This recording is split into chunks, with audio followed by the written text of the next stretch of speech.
I've been asked before, can deaf people drive? Can deaf people even think?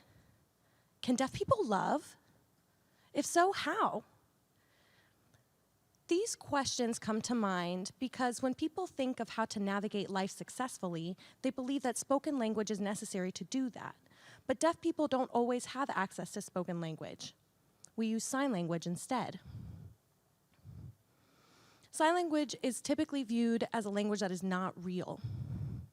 And this translates to the fact that people believe that deaf people can't do things. This is autism. Autism is defined as discrimination based on a person's ability to hear. But autism is what continues to perpetuate this idea that deaf people are ineffective communicators, that they can't do day-to-day tasks.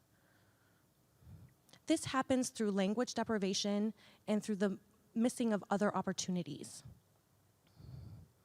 I have never experienced language deprivation myself. I grew up in a 6th-generation deaf family. I come from a large deaf community, and I went to a deaf school. I was constantly surrounded by access where I could communicate with my family and my friends. Unfortunately, this is not the same story that many deaf people experience. In fact, about 70% are language deprived. And of that, 10% only use sign language. This statistic is noticeable even within my own family. Both of my grandparents were deaf. My grandmother had her master's degree. She was a successful social worker, and I remember that she and I connected very well. On the other hand, my grandfather didn't graduate high school. He worked in a factory, and I remember really only talking about 3 things with my grandfather: his memories surviving the Hungarian Civil War, how much he loved me, and he would ask if I wanted tea. Now, both my grandparents had vastly different outcomes regardless of the fact they were both deaf, so obviously hearing wasn't the issue here. The real issue was the autist attitudes related to language. My grandmother came from a deaf family where she had access to language at home, whereas my grandfather came from a hearing family, and he did not have access to language at home and didn't have language really until he was 7. Now, this is important to consider because when we talk about language acquisition, there is a time limit. About 3 to 5 is when a child solidifies any abilities to understand and communicate complex ideas and thoughts. And that's what happened to my grandfather. The unfortunate truth is that my grandmother's story of access is not the common one for most deaf children. It's my grandfather's. In fact, about 70% of deaf children are language deprived. Now, this continues to perpetuate the cycle, the idea that deaf people are ineffective communicators, and therefore they're not given the opportunities necessary to navigate life. Outside of language deprivation, autism manifests itself in different areas of life. And let me tell you, I learned this the hard way. When I was 18, I was a little bit rebellious, and I decided to leave my deaf community. I wanted to learn more about myself and who I was. At that time, my thought process was basically, well, I've got years of speech therapy, I've got residual hearing, and I also have language.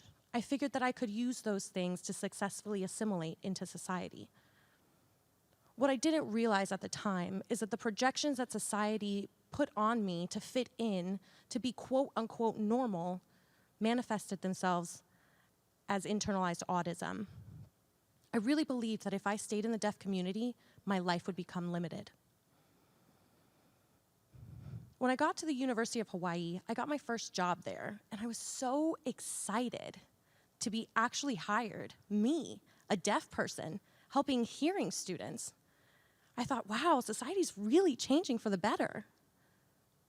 But the semester breezed by, and the only exciting thing I did was shred papers. I often wondered why they hired me in the first place. Was it an act of performative diversity? It's probably for the tax write-off. But performative diversity is harmful for deaf individuals. They gave me the opportunity to work, but they didn't give me the opportunity to actually develop the soft skills necessary for professional development in the workforce. So again, that continues to perpetuate the cycle that deaf people are unable to do things, that we can't communicate well because of deafness, not because I wasn't given the opportunity to actually build those necessary skills. Outside of work, autism manifested in my social life as well.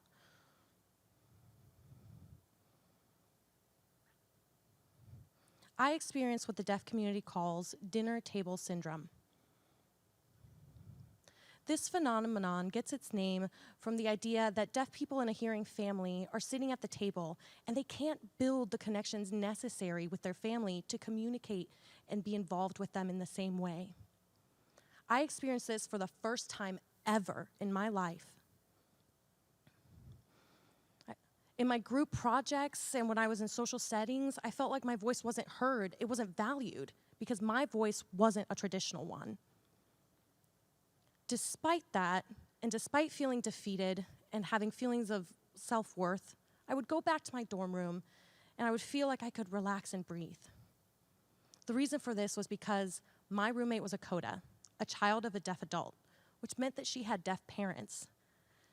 She could sign fluently, and I swear, just that little bit of access that I had to making the connection, to communicating with her, is what got me through those 2.5 years. By the time I was 21, I decided to fly back to Gallaudet University to visit my friends. Now, Gallaudet University is the only bilingual university in the world for deaf people.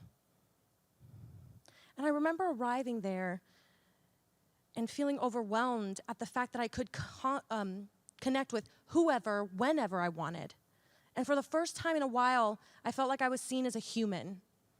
People weren't looking at me for my ears.